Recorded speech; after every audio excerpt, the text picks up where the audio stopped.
Hello. We're back with the next installation in the last video of this week. Um I can say I have some videos lined up for next week. Well, I'll let you find out what they'll be. There's a couple of unique ones planned for next week that I think will be fun because I've watched a couple of channels previously because I've come across them in my shorts feed and I found their names, so I'm gonna be reacting to some extra of their content.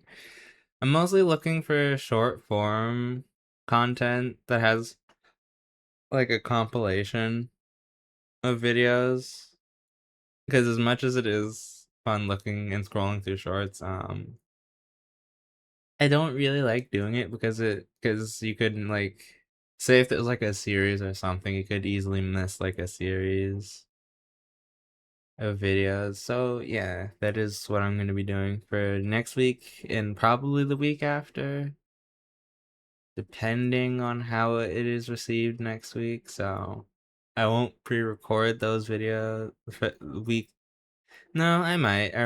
The next 2 weeks worth of videos will probably be pre-recorded, so I won't be able to implement any advice put on those videos. But yeah, I won't be able to implement anything in those videos or change anything, but they'll be kind of just there. But let us continue on with this, and I might need to change the audio, I think. Hey everyone, our Where Are They Oh, Now there we adventure go. continues today with patients that were seemingly disconnected from reality and one that wanted to disconnect my head from my body. Calm down, you know we're here to help you. This short. Flakka was by far the craziest street pharmaceutical I'd ever seen people on. I mean, up to this point, I'd seen your normal opioid-induced nap-nap, or people screaming at the top of their lungs after their 60th line of booger sugar made their pacemaker start firing off multiple Pacemakers? What is that? A pacemaker. rounds of heart-drilling electrified regrets. But what Electrified? Huh. I had never seen was grown men in their full birthday suits gifted with Olympic-level sprinting abilities like they had after consuming a fresh batch of Flakka. I just felt like running. And funny enough, what my brain still can't seem to process is why every single one of them was being chased by wolves. Every single one of them. We're gonna get there, we're gonna get. Which means they're either being transported to another dimension or we have invisible wolves running around us that none of us flacked up individuals can see. But good news is, after a fresh batch of Haldol and Valium, they got away from those wolves and took a happy trip up to Cloud 9. Mike, this is Huh, interesting. So they combine drugs to reduce the effects of Flakka. I assume that's what it was, is they were combining those two drugs or whatever they're called or whatever they are to counteract the effects of it. Jimmy. Jimmy's blood sugar drops. Got it. This short. Have you ever been picked up by another person and thrown across the room like you were a human lawn dart? I have. And it was by this guy. That's the way he's using this one. That's it. That's a what? I mean, it's not like a wild pull, but it's like a very uncommon pull. Most people pull like more recent things. They don't pull stuff from. I forget when the Avengers this one came out. It was before they started having like I know it was younger me, so probably like 10 years ago. Probably in like 2014, 2015, around that time.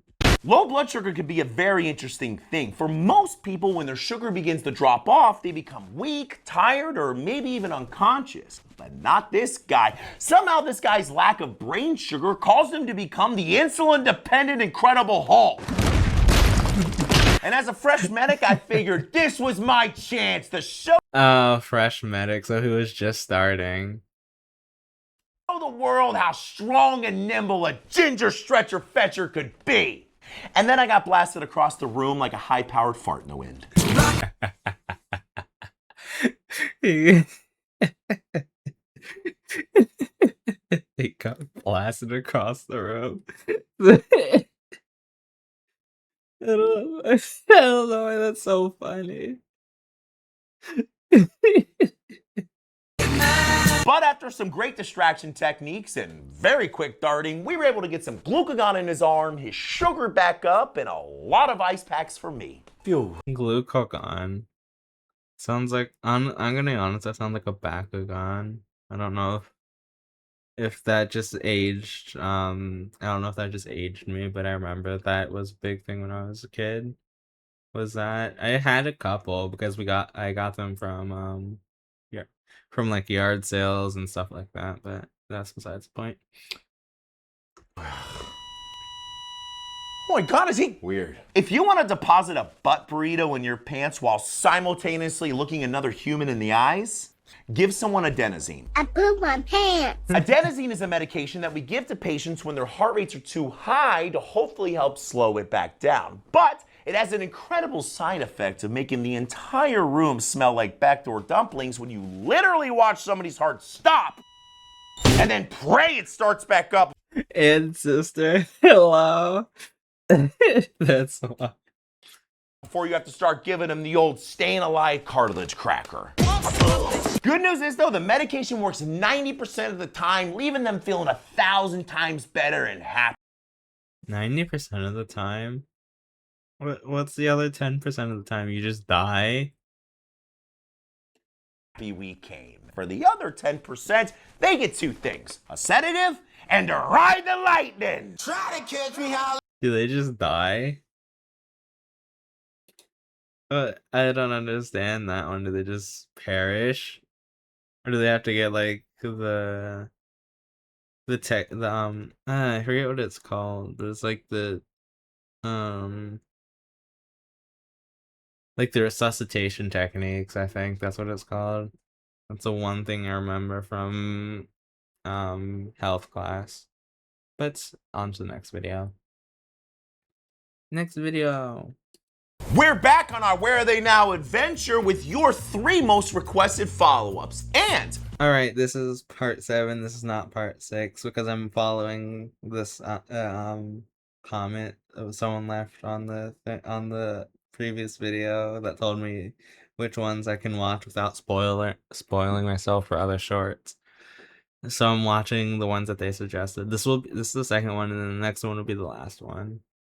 So this one will probably be a bit of a shorter video, but it's Friday by the time this is coming out, so I figure a shorter video is better for Friday.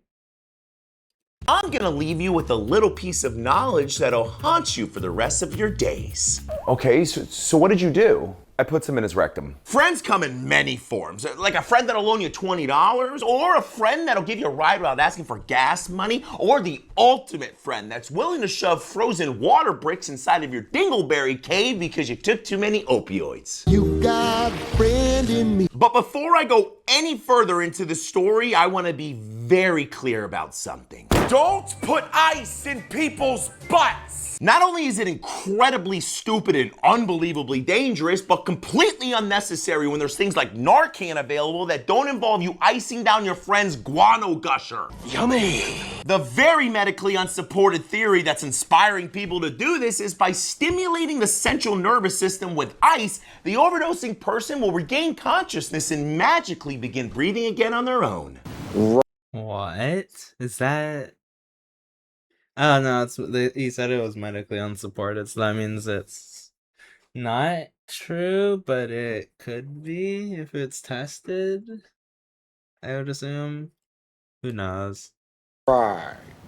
Now, yes, he was awake when we got there, and no, we're not sure if it was because of the ice. But one thing I can't say for sure is that those two dudes didn't make eye contact for the entire ride to the hospital, and I will never look at ice the same way again. My birthday is December 49th, 1812. How long did you say Isn't this? this the guy, I was about to say, yeah, isn't this the guy with the seizure? seizure lasted? Seizures can be extremely scary to experience, especially for the patients, and depending on the type of seizure, once it's over, they can go to what's called a postictal state, which is very normal, but it involves confusion, exhaustion, or in this guy's case, think he needed to get back to the open sea to fight some scurvy pirates. Now,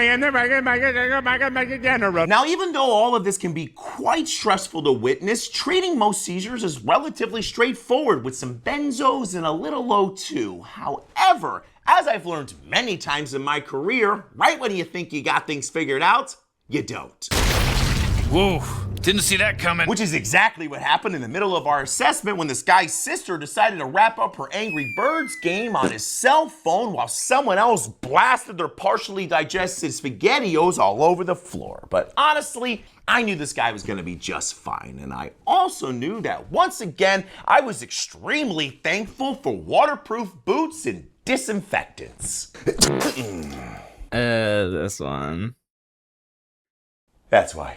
I don't think it's possible to describe the smell perforating from a room that contains someone who's having a GI bleed. GI bleed. Well, I guess it would be something like...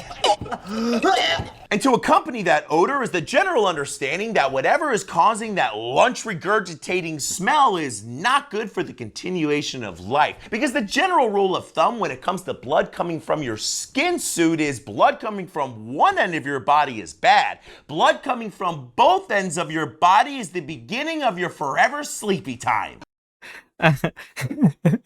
I'm not gonna lie, I find it really entertaining how people find different ways to say that word without actually saying the word, because I know YouTube doesn't like when you say that word. I don't know, YouTube doesn't like it when you say the D word. And no, it is not the private part. It is the other word that YouTube doesn't like. And I also can't say it, but it's funny how people call it the forever nap or the forever sleep. I think my favorite iteration of it is the forever sleep. I think that's my favorite version of it, is the forever sleep. Now this gentleman Death from both ends. was suffering from something called esophageal varices, which can happen when the veins inside of your esophagus begin to enlarge and bleed because of high blood pressure associated with liver disease. And if the thought of drowning in your own red blood cell pudding terrifies you, it should. The good news is we got him down to the hospital where he got some meds, a couple pints of blood, and was completely stabilized. The bad news is you now know you can die drowning in your own blood. Try to kill. Oh, good. That's horrifying. That's totally not gonna give me anxiety about every time I experience neck pain for the rest of my life. I mean, I don't freak out at pain. I don't like pain. I don't really freak out at it as much as some other people might. And usually I push it aside because I think it's nothing. I know that's not like a healthy thing to do or a very good thing to do, but in this kind of economy where hospital visits cost like thousands of dollars, I think I'd rather not go if it's not like serious pain or anything like that. If it's serious pain, then yeah, I would be fine with going. Like for an example, when my tooth was I was having toothaches, but I think toothaches are one of the only things that the emergency room and hospitals do not take care of, which I find. I mean, they give you antibiotics and pain meds for it, but outside of that, there's not much they can do, which is weird, kind of, because you would expect an emergency service to take care of that, but I suppose they don't have the tools to take care of that, which is still kind of weird because they handle most like surgeries and stuff, but you'd think an emergency room would be able to, like,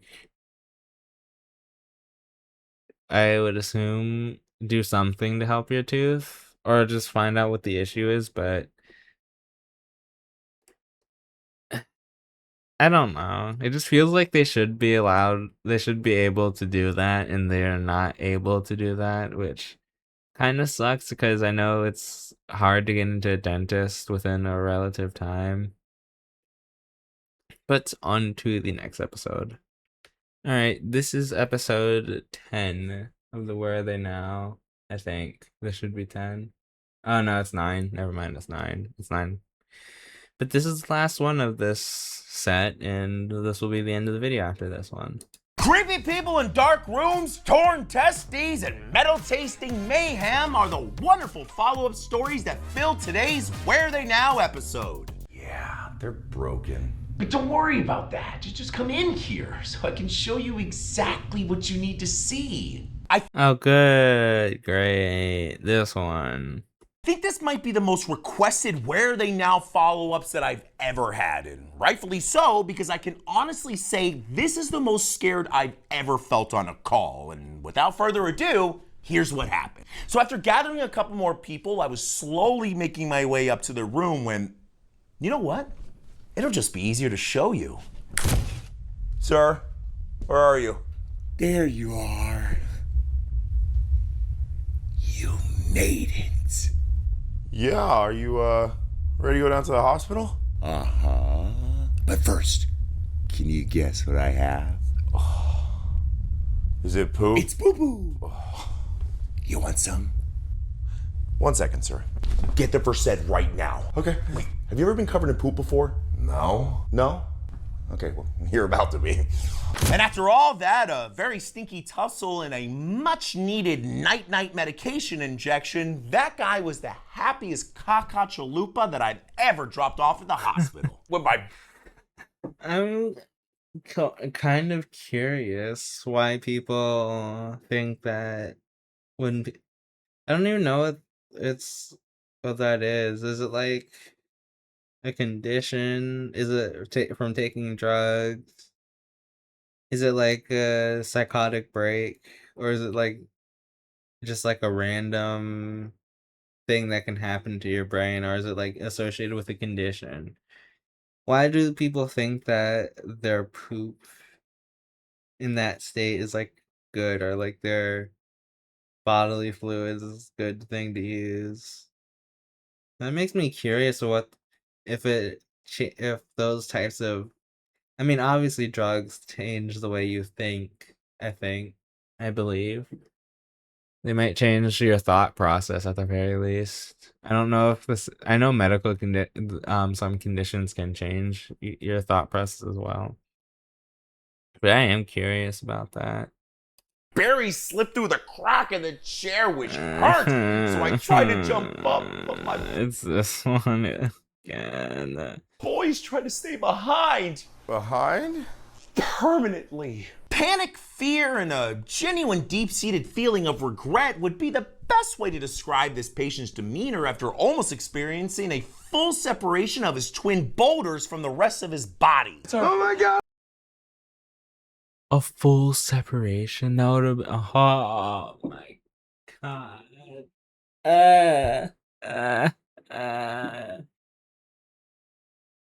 This is the exact reason why I don't like medical things. I hate being cursed with this knowledge. I almost died. And I gotta say, as a fellow family jewel-toting male, the second this guy started describing his genital pouch stretching brush with permanent castration, I wanted to close my eyes and Happy Gilmore myself out of there to my happy place. I'm flying on a giant seagull in the sky. But unfortunately, part of the gig as a paramedic is listening to things that you hope will melt away from your memory, like this guy's dreams of ever procreating. However, I'm happy to report that besides swelling to the size of a small grapefruit, this guy's gargantuan gonads are still attached to his body and ready for another round of How Strong Are Your Testes? Do you guys What? How did they possibly fix that? They're the size of. Actually, I don't know how big grapefruits are, but I assume they're bigger than what they normally look like. How could they possibly still be reattached? How could they possibly still be attached? That has to be genuinely uncomfortable as hell. Especially when he's sleeping. If he's a side sleeper, or if he's a side sleeper. If he's like a face up to the ceiling sleeper, then he's fine. But if he's any other type of sleeper, that has to be like terrible. Even if we're wearing pants and shorts, that has to be terrible unless he has like specifically um specifically specifically modified clothing for that. Huh. Interesting. Very interesting. Taste pennies. Fumigating? Oh yeah, dude. I set up like It's a 80 cans short. in there. Look, firefighting is inherently dangerous. It's something we know when we sign up for the job. Whether it's dodging cars on the interstate that seem to be dead set on making us their new bloody hood ornament, daily cancer exposures when fighting fire, or just putting on our gear, that's Huh? Fire? Is it the smoke that could cause I would assume it's the smoke that can cause cancer in the firefighters. I'd assume. Because I wouldn't think it was the fire. I think it's like the carbon. It's not. I don't think it's carbon dioxide. I think it's carbon monoxide. Or it's both in fires. Because I know fire requires oxygen. But, yeah. a reference to recent discoveries that our firefighting bunker gear contains something called forever chemicals that might possibly be slowly killing us every time we put it on. Or a million Huh, really? Is that actually a thing that they have forever chemicals? Why is every single of these medical jobs or public service jobs comes with some sort of inherent risk that you can't avoid? Whether it's other people in like food service or like being a medical professional, or if it's just like fires for firefighters or police officers, they have many. From serial killers to people who don't like the police to people who want the police to have forever sleep and stuff like that. other ways to die. But we all know the thing that's ultimately gonna take us out is gonna be something stupid, like face planting in the shower, or, I don't know, standing outside of a Face planting in the shower. house unknowingly inhaling the flaming remnants of an overly zealous insect genocide project? Now, I'm not sure, but as far as I know, no one's developed a third eye or the big C from our rendezvous with the Cockroach Melter 5000. But what I do know is we knocked that fire down and saved that pile of sticks. And then 1 year later, we went back there for an EMS call, and guess what? It still had roaches! Oh, that's insane. So we didn't. So that if it still had roaches after he fumigated, that means either he didn't get rid of the problem, or there was a new issue that came in, or they probably more than likely have a way of getting into the house that he didn't seal. Those are like the three things I could think of. Because I don't outside of the raid stuff, I don't raid spray that you can spray on those cockroaches. I don't think there's anything else. I don't think they don't have the same thing as ants or like wasp and stuff where you can, or no, like mice. I think it's like the poison for the mice and rats that they have that you can give to them and it'll just kill them when they eat it. I don't think they have that for cockroaches, but they could. Anywho, that is the end of this video. I hope you guys enjoyed this video, and if you did, make sure to consider subscribing and liking the video. Only a small percentage of people do, and I really appreciate it. And well, if you do happen to subscribe, you can always subscribe at unsubscribe at any time. liking the video and subscribing is free. And feel free to comment down below, like any suggestions for reactions or video games you might want to see me play and stuff like that, because I'm pretty willing. The only thing I don't do very well is with horror stuff. I'm not that good with horror stuff, so I probably would avoid horror stuff, but everything else I'm willing to sort of give a try. But yeah, until the next time, I'll see you guys then. Keep gaming, and I'll see you next time. Goodbye.